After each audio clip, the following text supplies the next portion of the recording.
안녕하세요. 쌍수집 가는 여자 서주라. 유쾌 상쾌 발랄한 매력의 개그우먼 정경미. 나의 요정 정경미 포에버.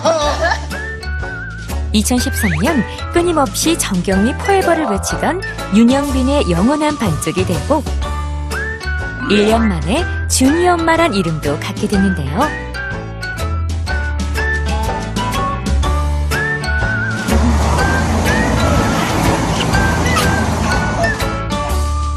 엄마 아빠의 개그감을 그대로 물려받은 준이와 재미있게 그리고 똑똑하게 놀아주고 싶은 마음에 부모를 찾아왔답니다. 오늘의 공감 부모 개그우먼 정경미를 초대합니다. 여러분 안녕하세요. 오늘 아침도 아직 쌀쌀하긴 하지만 여러분들의 쌀쌀한 몸을 그리고 쌀쌀한 마음을 저희가 포근하게 따뜻하게 만들어드리겠습니다. 라이브 토크 부모 지승현입니다. 오늘 저희가 예고해드렸던 것처럼 마지막 방송인데요. 그래서 그런지 오늘 댓글창에 벌써부터 왜 마지막인 거냐고 왜 막방이냐고 지금 벌써부터 난리가 났습니다만 그럼에도 불구하고 방송은 쭉 돼야죠. 오늘 마지막 방송을 더욱더 멋지게 장식해 주실 개그우먼 정경미 씨 오셨습니다. 어서 오세요. 안녕하세요. 주니 엄마 정경미입니다. 아, 너무 반가워요. 제가 여기 진짜 나오고 싶었거든요. 네. 근데 진짜 이번 주 아니었으면은 큰일 못 날 나왔잖아요. 만나지도 못할 뻔했어요. 이걸 왜 없애 이거? 아유, 고마워요. 그런 예, 얘기 해줘서. 네. 너무 좋거든요 이 프로그램이. 그렇죠. 많이 나오고 소문을 좀 내주세요라고 네. 얘기를 해야 되는데 자 하지만 오늘 정말 마지막 방송 잘 또 부탁드리겠습니다. 네. 자 오늘 정경미 씨의 고민과 또 시청자 어머님들의 고민을 해결해 주실 전문가 선생님 두 분 소개해드리도록 하겠습니다. 아동발달 전문가 이영애 선생님 나오셨고요. 네, 안녕하세요. 안녕하세요. 또 아동상담 전문가 이임숙 선생님 반갑습니다. 네, 안녕하세요. 반갑습니다. 국민요정에서 국민세댁, 이제 국민엄마. 네. 이제는 대한민국을 대표하는 좋은 엄마가 좀 돼야 될 차례인데 잘하고 네. 계신 거죠? 노력은 하고 있지만 네. 네, 어렵네요 그게. 아니 근데 이미 우리 준이처럼 훤칠하게 잘생긴 아들을 낳은 것만으로도 좋은 엄마 대열엔 들어선 건가요? 그렇죠. 예, 저희 둘 얼굴에 저런 얼굴이 나왔다 그러면은 네, 성공한 겁니다. 아니 근데 우리 준이가 너무 잘생겼어요. 진짜 어쩜 저렇게 천사같이 생겼는지. 와. 그래서 근데 남편이 처음에 좀 놀라더라고요. 누굴 닮은 것이냐 예, 이러면서 이게 어떻게 된 거지? 네. 정경미 씨는 안 놀라셨다는 얘기인가요 그러면? 예, 저는 저도 좀 놀랐는데 아직 쌍꺼풀이 있길래 왜 쌍꺼풀이 있냐고. 네. 예, 저는 수술이거든요. 어머 어떻게 네. 굳이 또 그걸 또 이렇게 얘기 안 하셔도 되는데. 친정 어머니 닮았습니다. 근데 보면 아빠도 개그맨, 엄마도 개그맨 그러면 보통 대부분 사람들이 왠지 얘도 개그의 피가 흐르고 있을 것 같아 라는 생각이 드는데 우리 준이는 어때요? 아직까지 그런 건 보이지 않는 것 같아요. 아직까지는 배우에 조금 가깝다라고. 아 오히려 배우에 가깝다. 배우라면 누구랑 제일 닮은 것 같으세요? 요즘에는 좀 강동원 씨랑 좀 닮은 것 같기도 하고. 인정할게요. 예. 강동원 씨한테 좀 미안하지만 그래도 인정합니다. 아, 예쁘잖아요, 내 새끼는. 아니 근데 준이가 일단 너무 매력 있게 생겼고요. 제가 딱 보니까 이목구비가 아주 귀염귀염하게 생겼어요. 그것만으로도 일단 네. 반은 성공했다. 감사합니다. 자 오늘 아침부터 정경미 씨 나오신다고요. 진짜 환영 댓글이 어마어마합니다. 오늘 진짜 아침에 굉장히 바빴는데요. 제가 이거 보면서도 정경미 씨 반갑다고 그리고 아기 낳고 나서 왜 이렇게 이뻐지셨냐고. 여기 좋네. 네, 저희 이런 것도 있어요? 많아? 내 얘기 좀 많아요? 해피 바이러스라고. 나 이런 거 좋아해. 제 얘기하는 거. 라디오에서 매일 만나고 있는데 너무 진행이 재미진다고 오늘 많이 기대하겠다고 세상에. 계속 그래요. 제가 만들어서 얘기하는 거 아니에요. 예, 지금. 고맙습니다, 보이시죠? 여러분. 네, 자, 많이 여러분들께서도 이렇게 댓글창을 통해서 저희 라이브 토크 부모와 함께 호흡하실 수가 있습니다. 실시간 방송도 보시고 여러분들의 고민도 남겨주시면 저희가 방송 중에 또 방송 끝나고 나서도 여러분들의 고민 해결해 드리도록 하겠습니다. 자, 오늘 저희 모바일 톡톡 부모단에는요, 인터넷 카페 센스 있는 엄마들의 놀이터 센스맘 회원님들께서 함께 해주고 계십니다. 자, 오늘 우리 준이 키우면서 이제 준이가 29개월이라고 말씀하셨죠. 어떤 고민이 있으신지 고민부터 얘기해 주세요. 요즘에는 점점 아이가 체력도 강해지고 해서 놀아줘야 되는데 감당이 안 되죠? 네, 어떻게 놀아줘야 될지 모르겠어요, 얘랑. 예, 물론 뭐 뛰어다니면 되는데 네. 저도 같이 뛰어다니면 되는데 뛰어다니기 너무 힘들고 너무 힘들죠. 예, 지치고 네. 놀이 방법을 좀 알고 싶습니다. 사실 29개월이면은요, 에너지가 어떻게 지금 저기서 저 몸에서 에너지가 나올까 싶을 정도로 엄마가 따라잡기 힘든데요. 준이는 주로 어떤 놀이를 즐겨하는 편이에요? 준이는 거의 몸으로 노는데요. 네, 특히 이제 청소기, 아까 보니까 그 네, 밀대 같은 거 들고 놀던데요? 청소하는 거 좋아하고요. 그리고 막대기. 요만한 막대기만 있으면 돼요. 네. 예, 그래서 뭐 마트나 이런 데 가도 장난감 코너 가도 사달라는 얘기를 안 해요. 그리고 집에서 이걸 돌려 계속. 마게스팅! 파! 이런 거 계속 이렇게 돌리고 놀아요. 얘기만 들어도 예. 힘들어요. 그리고 괴물 놀이. 저한테 그래요. 엄마, 이거는 괴물 해달라고. 이게 또 가져요. 근데 이게 또 몇 번 하지 한 5분 정도 하면 내가 도대체 괴물인가 사람인가 막 이런 생각 들잖아요. 인형놀이 하고 싶은데. 그렇죠. 엄마들이 정말 아들 키우면서 힘든 게 그 힘 빠지는 거. 도대체 얘를 어디까지 맞춰줘야 되나 이런 거 고민이실 텐데요. 사실 아이들한테 놀이가 굉장히 중요하다는 건 다 알고 계시기 때문에 놀이를 어떻게 해야 되는지 고민 많으실 것 같습니다. 그래서 오늘의 주제를 저희가 우리 아이 어떻게 놀아줘야 될까요? 라는 제목으로 골라봤습니다. 저희 육아학교 앱의 Q&A 코너를 통해서도 사실 아이들 놀이와 관련된 질문들이 자주 올라오고 있어요. 아이들 놀이 어떻게 하면 좋을까요? 아이와 놀아주는 방법 좀 알려주세요. 라는 질문 올려주신 분이 계셨는데요. 4살 딸아이를 키우고 있습니다. 워킹맘이라 친정엄마가 육아를 맡아주셔서 주말엔 아이와 즐거운 시간을 보내고 싶은데 방법을 모르겠어요. 야외에 나가자니 출근하는 저로서는 좀 부담이 되고요. 집에서 아이와 재미있게 놀아줄 수 있는 방법 있을까요? 라고 물어주셨고요. 10개월 아들을 둔 엄마입니다. 저는 집에서 아이에게 책을 읽어주고 걸음마하고 장난감 조금 가지고 놀아주고 일주일에 한 번은 문화센터에 가고 있는데요. 아기들이 좋아하는 놀이 방법이 궁금합니다. 10개월이 된 아이는 뭐라고 놀아줘야 되죠? 라고 물어보셨어요. 이렇게 보니까 원령별로 연령별로 놀이가 정말 굉장히 다를 것 같은 생각이 네. 좀 들긴 하네요. 점점 뒤로 갈수록 좀 더 힘드네요, 체력적으로. 애들이 움직이니까요. 맞아요. 누워있을 때가 사실 같이 누워만 있어줘도 되는데. 자, 그래서 저희가 여러분들의 놀이와 관련된 궁금증 해결해 드릴 테니까요. 여러분들의 궁금한 점들 계속해서 올려주시기 부탁드리겠습니다. 질문하기와 더불어서 여러분들이 참여하실 수 있는 투표 시작해 볼 텐데요. 오늘 질문은 여러분께서는 아이와 하루에 얼마나 놀아주시나요? 이렇게 한번 뽑아봤어요. 하루에 놀아주는 시간은 얼마나 되십니까? 보기 좀 읽어주세요. 보기 있습니다. 1번 30분 미만, 2번 30분에서 1시간, 3번 1시간에서 2시간, 어휴, 힘들다. 4번 2시간 이상, 아유, 4번은 뺄게요. 이거는 불가능해요. 이거는 사람이 할 수 없어요. 예, 이건 뭐 로봇이나 하지. 그렇죠, 그렇죠. 근데 정경민 씨는 그러면 보기 중에 몇 번에 해당되시는 것 같아요? 저는 그래도 1시간에서 2시간 놀아주는 것 같아요. 대단하다. 왜냐면은 제가 없는 시간이 있으니까 네. 집에 오면 기다리고 있더라고요. 그렇죠, 그렇죠. 그때부터 또 이제 괴물놀이를 하죠. 네. 아니, 바깥에선 사람이다가 안에 들어가면 괴물로 변신해야 되는 건데. 막 이런 거 하고 그래요. 아니, 근데 애기가 아빠랑도 좀 놀아야 될 필요가 있잖아요. 우리 윤영비 씨 같은 경우는 사실 뭐 개그맨이란 직업 때문에도 놀아주면 진짜 잘 놀아주실 것 같은데 보기 중에는 몇 번에 해당이 될까요? 보기에는 없어요. 네. 아니, 그러면 2시간 이상? 아니요. 3시간? 이분이 공사가 다 망하셔가지고 네. 예, 일주일에 1시간 정도 놀아주나 마나? 일주일에요? 네. 여보 보고 있지. 여보 진짜 이게 문제야 지금. 아니, 네? 집에는 들어오시죠? 집에도 잘 안 들어와요.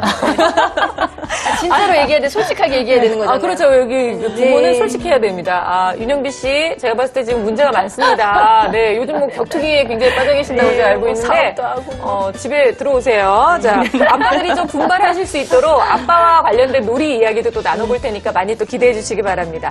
이영애 선생님, 네네. 사실 저희가 놀이의 중요성은 네. 몇 년 전부터 너무 강조를 해서 그럼요. 부모 모시는 분들은 다 네, 알기는 네. 아세요. 네, 네. 그럼에도 불구하고 네. 놀이가 왜 이렇게 중요한지 네. 다시 한번 좀 짚고 갈까요? 네, 이제는 놀이하면은 예전에 쓸데없는 거라 했지만 이제 그렇게 생각하시면 대한민국에 거의 없으실 거예요. 네. 그리고 이제 여러 연구들이나 아니면 여러 전문가들이 나와서 놀이에 대한 얘기를 하면서 놀이가 언어도 발달시키고 또 어머니 귀 번쩍하시는 거 인지도 발달시키고 네. 창의성 뭐 여러저러 이제 이런 것 사회성 요즘 사회성 많이 문제잖아요. 그럼요. 그러니까 이런 거에 발달을 시킨다라는 것들이 많이 연구 결과 많이 증명이 되고 있어요. 예, 그래서 이제 어머님들도 이제 그걸 많이 알고 계시는데요. 사실 그거보다 더 귀한 거는 놀이하면서 엄마랑 좋은 관계를 맺은다는 거예요. 네. 우리나라 아이들의 행복도가 지금 자꾸 OECD 국가에서는 자꾸 낮아지는데요. 그렇죠. 아이들이 가장 힘들다고 하는 게 의사소통이 안 된다는 거거든요. 부모하고.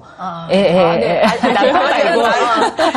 아이다. 떼고요. 네. 아이가 말 못할 때죠, 거의. 그래서 이것들이 의사소통을 촉진시켜주는 것이 놀이만큼 이제 좋은 건 없는 거예요. 그런데 이제 우리가 외국 속담복도 보면 놀지 않고 공부만 하면 아이가 바보가 된다.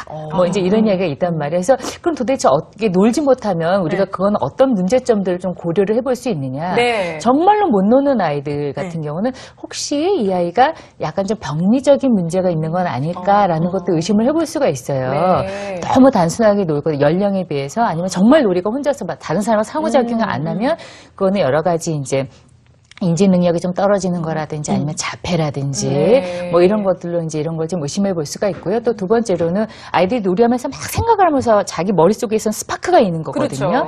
그러니까 이게 문제 해결 능력이라든지 사회성 조절 능력 이런 것들이 발달이 조금 촉진되는 게 조금 지연이 될 수가 있기도 하고요. 네. 그다음에 이제 세 번째로는 아이들이 그러다 보니까 이제 융통성 고지고대로 하는 애들이 놀이가 잘 안 돼요. 그러니까 융통성이 있어야 놀이가 잘 되거든요. 그렇죠. 그래서 이런 부분들이 조금 모자라면 놀이가 안 될 수도 있다. 이런 걸 좀 네. 우려해 보셔야 되겠습니다. 근데 애들 키우면서 보니까 노는 모습만 봐도 이 아이 성격이 좀 보이잖아요. 선생님. 그럼요. 혼자 많이 노는 거 보이죠. 좋아하는 애들, 애들, 어울리는 거 좋아하는 그렇죠. 애, 아니면 무슨 뭐 일단 이기고 지는 게 갈리는 놀이는 정말로 싫어하는 애, 뭐 이런 애들이 있거든요, 선생님. 네. 아이의 심리 상태도 사실 놀이를 통해서 우리가 알아볼 수 있죠. 그럼요. 상당히 우리 아이가 어떤 아이인지 아는 게 참 중요한데 놀이를 자세히 보시면요. 정말 우리 아이는 이런 아이구나를 딱 아실 수 있어요. 준이 막대 놀이 너무 좋아하잖아요. 네. 일단 딱 보면 적극적이고 활달한 아이, 에너지가 굉장히 많은 아이잖아요. 그러니까 내 아이는 이런 아이구나. 아시면 이제 그게 좀 맞춰서 놀이를 해주셔야 되고요. 네. 그래서 보통 아이들의 놀이 패턴을 좀 보면은 공격적인 놀이를 훨씬 더 좋아하는 아이도 있고 아니면은 좀 이렇게 조용히 앉아서 하는 놀이를 좋아하는 아이도 있어요. 그리고 조금 이기고 지는 게임에서 질까봐 두려움이 커서 회피해버린 아이도 네. 있고 지는 걸 못 이겨가지고 반칙하거나 막 집어 던지거나 이렇게 과하게 나타나는 아이들도 있어요. 그래서 그런 아이들을 이제 보시면은 무조건 혼내시기보다 이제 공격적인 놀이 하면 살짝 변형시켜주도록. 그러니까 막대를 막 휘두르잖아요. 네. 근데 계속하면 좀 위험하잖아요. 그렇죠. 이제 막대도 좀 힘드니까 잠깐 여기다 좀 씌워줄래? 지금 한 유아기 4세 미만의 아이들은 그런 놀이 너무 좋아해요. 네. 그리고 그 막대도 좀 변형시켜서 좀 놓으시고요. 좀 너무 소극적인 아이들은 예를 들어서 그네를 못 하잖아요. 무서워요. 타봐 그러지 마시고요. 엄마가 안아서 그네를 타서 같이 한번 흔들흔들 해보세요. 그러면 점점 그 그네의 느낌이 익숙하고 재미가 느껴지면 이제 혼자서 잘 타는 아이로 네. 성장하게 되죠. 이제 그런 식으로 아이를 파악해서 우리 아이를 어떻게 도와주면 좋을까 이렇게 좀 생각하시면 참 좋겠습니다. 그래요. 놀이니까 뭐든지 아이가 호기심만 있으면 다 할 거야 라고 해봐 이렇게 하는데 그게 아니라 어떤 아이한테는 네. 그게 공포일 수도 있으니까 같이 해줘야 네. 되겠군요. 놀이조차도 점점 접근할 수 있도록 도와주시는 게 좀 필요할 것 같고요. 근데 우리가 지금 그 얘기했잖아요. 애들하고 놀아주는데 정말 5분 공룡하다 보면 나중에 지쳐 떨어지잖아요. 이제 하기도 싫고 재미도 없고. 근데 선생님 왜 이렇게 부모님들은 아이랑 놀아주는 게 숙제가 돼버리는 건지 뭔가 특성이 있어서 그런 건가요? 이제 사실 우리나라 어머님들이 이제 이 부모도 뭐 많이 보시고 그러시긴 하는데요. 내가 자녀를 잘 못 키우면 어떡하나. 내가 조금 이걸 안 해줘가지고 내 아이가 망쳐지면 어떡하나. 늘 불안하죠. 이거에 대한 불안이 다른 나라보다 조금 높다. 이런 생각을 해요. 예, 그래서 지금 아마 그것 때문에도 놀이를 통해서 내가 막 뭘 해줘야 되는데. 내가 뭘 해야 되는데. 난 이러면은 엄마 역할 사표 내고 싶을 것 같아요. 그렇죠. 예, 그래서 가장 부담스러운 거는 뭐냐면은 내가 지금 내 아이가 원하는 거를 자꾸 보기보다는 내가 뭘 해줘야 된다라는 이것 때문에 아마 놀이가 좀 부담스럽지 않으실까 하는 생각이 좀 들고요. 네. 그다음에 이제 두 번째로는 엄마 자체가 놀이성이 좀 있으신 분이 계세요. 예. 지금 이제 이렇게 개그 우먼이시고 이러시면 좀 놀이성이 있으시잖아요. 그래도 그거는 약간 돈이 들어오면 많이 놀아주겠는데 돈이 안 돼. 맞아요. 이거는 좀 그래도 어쨌든 기본적으로 이게 즐거움이 흥이 있단 흥이 말이에요. 있죠. 예. 그러면 애들하고 아웅 해도 되는데 흥이 없으신 분들 이렇게 되신다고 이게 너무 부담스러워. 애들은 재미도 없는 거예요. 나 그게 예. 그리고 이제 어떤 어머님은 오셔서 저는 화투도 쳐본 적이 없다. 난 놀이라는 게 참 싫다. 이런 분한테 애하고 놀으라고 하면은 이거 굉장히 좀 어려울 수가 그렇죠. 있겠죠. 예, 그다음에 또 세 번째로는 엄마가 학습의 비중이 되게 높으셔가지고 이게 너무 아까운 거예요.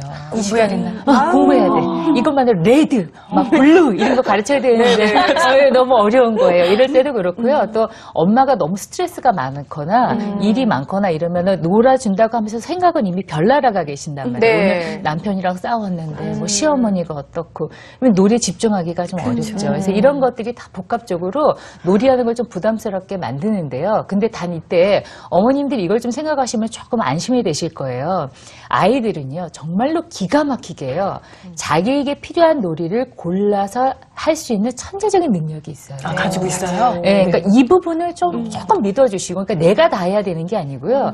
아이가 갖고 있는 이 천재적인 능력을 내가 좀만 믿어주신다면 조금 여유가 생기지 않으실까. 네, 이렇게 생각이 듭니다. 아, 어려워요. 그렇죠. 네, 저는 나가서 놀라 그러면은 하루 종일 놀 수 있거든요, 혼자서. 그렇죠. 네, 밤새고도 우리 놀죠. 네, 아이랑 놀라 그러면은 너무 힘들고, 저희 아이는 일단 혼자 안 놀아요. 아, 그래요? 네, 그럼 어떻게 무조건 해야 돼요? 엄마를 끌고 가요. 자기 방도 이렇게 조그맣게 만들어졌는데 그 놀이방도 혼자는 절대 안 가고 엄마랑 꼭 같이 가요. 아니, 그러면 혼자 안 논다는 거는 키즈 카페나 놀이터 갔을 때 다른 네. 친구들하고도 어쨌든 잘 어울린다는 얘기 아니에요?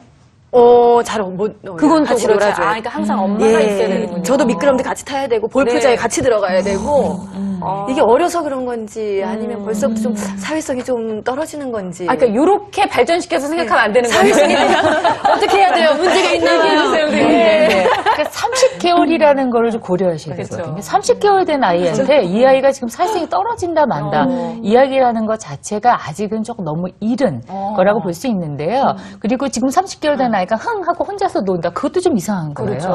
엄마하고 노는 거가 필요하긴 한데 지나치게 지금 엄마한테 너무 많이 혹시나 매달려 있다 할 때 제가 이제 사전에 준이에 대한 이야기를 좀 듣고 이제 이랬을 때 준이의 성향을 좀 한번 고려를 해보셔야 될 것 같아요. 네. 준이 같은 이제 요 연령의 아이들이 사실 그런 패턴을 많이 보이긴 하는데요. 굉장히 자극추구형이기도 하면서 한편으로 위험, 회피 이 두 가지 성향을 다 갖고 있는 경우가 참 많아요. 그러니까 확 하고 싶지만 낯설거나 엄마가 없으면 주춤 이렇게 하니까 엄마가 감을 잡을 수가 없는 거예요. 굉장히 활달한 아이 같은데 왜 저렇게 주춤하지? 사회성이 떨어지나? 이렇게 하실 수가 있는데요. 아직은 이제 발달 과정에 있어서 이 두 가지가 지금 평평하게 아주 이렇게 팽팽하게 가다 보니까 이런 기질적인 특성이 있으니까 근데 자극추구인데 외부 위험에 좀 회피하면 요것도 익숙할 때까지 내가 조금만 기다려주면 얘가 그 다음에는 또 활달하게 가겠구나. 요걸 내가 어떻게 하면 이 아이가 안심하고 적응할 수 있게끔 도와줄까. 네. 요거 방법을 찾으시면 좀 좋겠다 하는 생각이 좀 들고요. 그 다음에 이제 아무래도 이제 돌봐주시는 분이 네. 할머니, 네. 엄마, 뭐 이러다 보니까 아직 또래하고 어울릴 기회가 좀 없어도 예, 경험의 부족일 수가 있고요. 네. 또 어른들 손을 많이 탄 아이들이 특히 얘가 위험 회피 성향이 좀 있단 말이에요. 예측 불가능한 일은 빨리 확 덤벼들지를 않아요. 근데 어른들은 다 해주잖아요. 그렇죠. 예, 이게 좀 과잉보호나 어른이 너무 이렇게 다 해줬을 때도 선뜻 나가서 친구하고 어울리는 게 할머니가 다 해줘. 조금 어려울 수 있습니다. 이런 성향을 좀 잘 고려하시면 될 것 같습니다. 그렇군요. 네. 근데 지금 우리 준이가 제일 좋아하는 거는 공룡하고 공룡, 괴물, 괴물차. 네. 번개 파워, 번개 스틱, 네, 이런 거 좋아하죠. 근데 이렇게 청소. 보통 이게 뭔가 청소 아까 보니까 진짜 막 청소 열심히 하더라고요. 근데 이렇게 어떤 한 가지에만 빠져 있는 아이들이 사실 있어요. 뭐 사실 준이는 제가 보니까 다양한 것 같기는 한데.